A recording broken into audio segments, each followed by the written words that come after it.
Olá, meus amigos, chegando aqui mais uma vez para fazer mais uma análise das cartas de Cristo, falar um pouco mais da Bíblia na visão dessas cartas que o Cristo vem nos revelar, tudo aquilo que foi distorcido ao longo desses 2000 anos dos seus ensinos. E hoje vai falar aqui sobre os aspectos, princípios e características da consciência criativa universal. Diz ele então na página 13 da carta 1 assim: vi que estes princípios e características claramente observados no processo da criação eram leis invariáveis governando toda a existência. Estas leis são tão parte da vida que nunca são questionadas. São constantes e consistentes, mas não haveria tais leis se não houvesse poder criativo inteligente se manifestando por meio do universo. Estes princípios da criação, as características do poder criativo em si, são os seguintes. Eu os traduzo para o seu tempo presente porque estes princípios são eternos. A natureza do poder criativo é crescimento. Então, o crescimento é uma das características que está na fonte, é inerente à fonte. Tudo que é vivo sempre cresce. O crescimento é uma característica universal, um princípio invariável da existência. A natureza do poder criativo é alimentação e nutrição. Também é outro princípio, é outra característica da fonte consciente universal. A alimentação e a nutrição são um processo maravilhosamente organizado dentro do corpo, que é evidente para todos aqueles que se dão o trabalho de considerá-lo. A alimentação é fornecida para todos os seres vivos de acordo com as preferências individuais e o alimento é digerido para promover a saúde e o bem-estar. Quando pequenas criaturas nascem, o leite já está dentro da mãe, pronto, à espera do recém-nascido. Isso também é um princípio misterioso da existência que ninguém pode negar. Nenhuma ciência pode explicar por que teria aparecido na existência essa função do sistema, que assegura a sobrevivência da espécie. A função em si mesma pode atualmente ser compreendida, mas não o porquê, a mola mestra da função. Então tudo isso constitui aí aspectos inerentes à fonte criadora. A natureza do poder criativo é também cura. A cura é uma característica natural da existência e pode-se dizer que é um processo de aperfeiçoamento natural que ocorre para assegurar o conforto individual, mas ninguém pode explicar o que impele a atividade de cura. A natureza do poder criativo é ainda proteção. A proteção é uma característica integral do poder criativo e tudo o que parece ser a sua individualidade ou a sua atividade aparentemente milagrosa no mundo é dirigida à proteção. Hoje, seus livros de medicina descrevem os vários sistemas protetores do corpo, mas quando estava no deserto, via a característica de proteção inerente ao poder criativo inteligente, da seguinte forma: à medida que as plantas, aves, animais estavam me sendo apresentados para que eu os observasse de forma inspirada, pude ver como cada necessidade de proteção havia sido amorosamente fornecida com grande atenção a cada detalhe. Esta característica de proteção é combinada com outra característica dinâmica que é a satisfação das necessidades.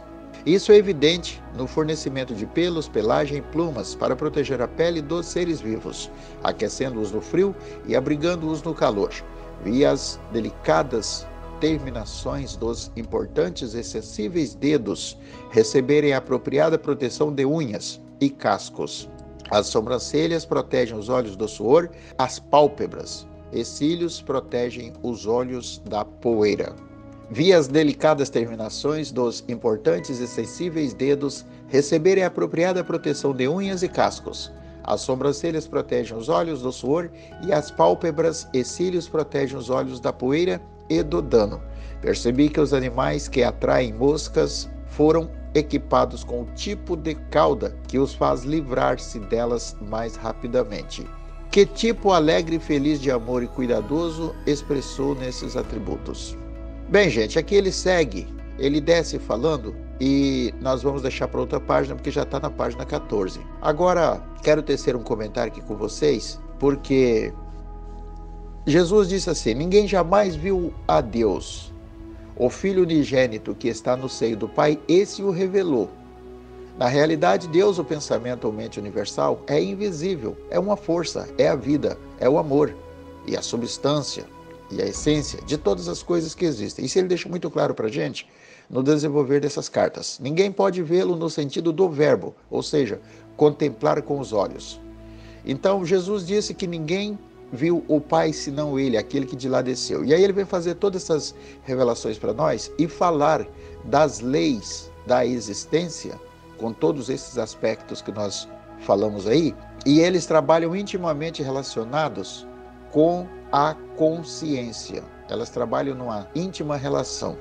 Isso leva a crer, leva a entender que tudo o que acontece de errado para nós e conosco, evidentemente que traz a nossa interferência dentro desse sistema perfeito, conforme ele descreve aí, certo? Agora, vale lembrar também que João começa falando no seu evangelho que Jesus veio para nos revelar o amor e a graça. A graça é a misericórdia da benevolência, assim como Moisés veio revelar a lei. Moisés pode se considerar um legislador para a condição humana, que é aquele que revela a lei. Então ele trouxe a lei do olho por olho, dente por dente, que é o mesmo falar da causa e efeito, né? Se você pratica alguma coisa, provavelmente você vai receber aquilo de volta. Então, se alguém furar o teu olho, vai lá e fura o do outro. Foi uma maneira grosseira, grotesca de Moisés trabalhar com aquele povo, mas era o que melhor se podia ter naquele momento, né? Então, para um povo ainda meio que bárbaro, que não tinha muita noção de nada, foi a forma que o legislador Moisés veio trazer, revelando a lei. Jesus vem agora revelando a graça, que é a benevolência, a mansuetude, a mansidão de coração, para que o homem se livre das consequências da lei, da infração à lei, porque agora, conhecendo a lei, você se torna conhecedor do pecado, e você sabe que a lei, uma vez que ela seja infringida, você comete um erro, e essa é a base, é até a origem da palavra pecado, que vem do erro. Errar na tentativa de acertar, você está pecando, ou seja, você está errando, mas é preciso que a gente erre, porque a gente não conhece tudo ainda, estamos aí engateando nessa caminhada espiritual, portanto o erro e o pecado dentro do mundo das formas. E nós precisamos então dessa graça, que Jesus vem sempre fazendo um convite para que a gente conheça os mistérios da vida, as leis, para que a gente não erre mais, para que então nós deixamos de ser os infratores da lei e da escravidão, que ao infringi-las, a gente cai nessa escravidão e na decadência que nos encontramos. Então recebemos a gloriosa liberdade de filhos de Deus a partir do momento que a gente compreende essas leis. Porque onde há o Espírito de Deus, aí há a liberdade. Conhecereis a verdade e vos tornarão libertos. Nesse sentido, nós vamos entender também, aqui já para encerrar, aonde o Cristo faz referência que os inimigos do homem serão os seus familiares. Alguém até me perguntou essa semana como é que se explica isso. Os inimigos do homem, então, está na nossa família? Ora, se você for ver o método da reencarnação, via de regra é dito pela doutrina espírita que normalmente a gente reencarna no meio no qual a gente está com algum débito. Aí poderia ser até dizer que nós estamos postos no meio dos inimigos para a gente resolver aí a situação que a gente não resolveu pela falta de perdão, pela falta do amor incondicional. Porém, precisamos buscar isso no meio mais aprofundado. Por quê? Aquele que não folheou e nunca vai folhear por questão de preconceito as folhas espíritas, estariam então restrito a esse ensinamento? Não, nós temos que compreender o seguinte: a sua mente, ela produz o tempo todo. E via de regras você está perdido nos seus comentários mentais, na sua palavra, no seu palavreado mental. Então, pelo que você pensa de elevado ou de não elevado, você cria a sua condição porque você é uma fonte criadora. Então você lança no universo, aquilo volta para você através da lei de ação e reação, aliás, através da lei da atração. Então aquilo volta para você. Então o que acontece nesse seu pensamento? Você cria a sua realidade. Então podemos concluir que o seu inimigo, que é aquele que quer te destruir, que é aquele que não quer que você progrida, são os seus próprios pensamentos. Ou seja, são seus irmãos, a sua família, são com aqueles que você convive, estando com alguém ou estando sozinho, estando na multidão ou estando no deserto. Você nunca vai se livrar dos seus pensamentos. E são eles, baseados na elevação ou não elevação, é quem vai criar o seu sucesso ou os seus infortúnios. Então são esses os seus inimigos que estão na sua casa, na casa mental, que você deve trabalhar e purificar e melhorar isso para compreender. A isso, Paulo te aconselha em Romanos 12:2, dizendo: mudai o seu pensamento, não seja como o comum dos homens. Então mude o seu pensamento e verá como tudo será bom e agradável ao Senhor. Complementando Jó, capítulo 3, verso 25, que diz: tudo aquilo que eu temia me sobreveio. Ora, como é que você vai temer, vai ter medo? Através da sua não compreensão das leis que Jesus vem nos revelar. E então você continua pensando, você tem medo, você tem preocupação, tudo isso você está atraindo para você.